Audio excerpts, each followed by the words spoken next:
Tonight, Marine veteran Trevor Reed is on an airplane on his way back to the United States after a nearly 3-year ordeal in a Russian jail. His family tells us Reed will head straight to a Defense Department hospital. We'll have more on our interview with Paula and Joey Reed in just a moment.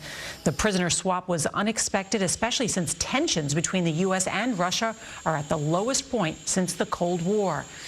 In exchange for Reed, the U.S. government freed a Russian pilot convicted of drug smuggling charges.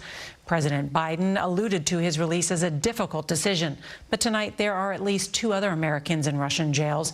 And in a statement celebrating the release of Reed, President Biden said, "We won't stop until Paul Whelan and others join Trevor in the loving arms of family and friends." We've got a lot of news to get to. Let's start with CBS's Weijia Jiang at the White House. Good evening, Weijia. Good evening, Nora. Trevor Reed's parents credit their personal meeting with President Biden last month right here in Washington for his release, calling it a, quote, tipping point. The White House says this was a deal months in the making and that it was the president himself who broke the good news to the Reed family. Trevor Reed's parents described the dramatic moment as something you see in the movies. Video released by Russian state media captures their 30-year-old son arriving to Turkey from Moscow. As he crosses a tarmac to board a flight home to America, Reed walks right past Konstantin Yaroshenko, who the U.S. agreed to return in exchange for Reed. The Russian pilot was serving a 20-year prison sentence in Connecticut, convicted of conspiracy to smuggling cocaine into the U.S. In a statement, President Biden said, "The negotiations that allowed us to bring Trevor home required difficult decisions that I do not take lightly." Our overriding priority here was the safe return of Trevor Reed, knowing not only had he been held against his will for too long, but that his health condition required urgent treatment. Reed's family said he was coughing up blood multiple times a day, running a fever, and that his lung hurt. The Marine veteran was serving a 9-year prison sentence, accused of assaulting 2 police officers after a night of heavy drinking in 2019.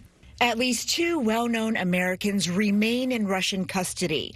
WNBA star Brittany Griner, who was arrested in February, and Paul Whelan, also a Marine vet accused of espionage, who has been detained since 2018, longer than Reed.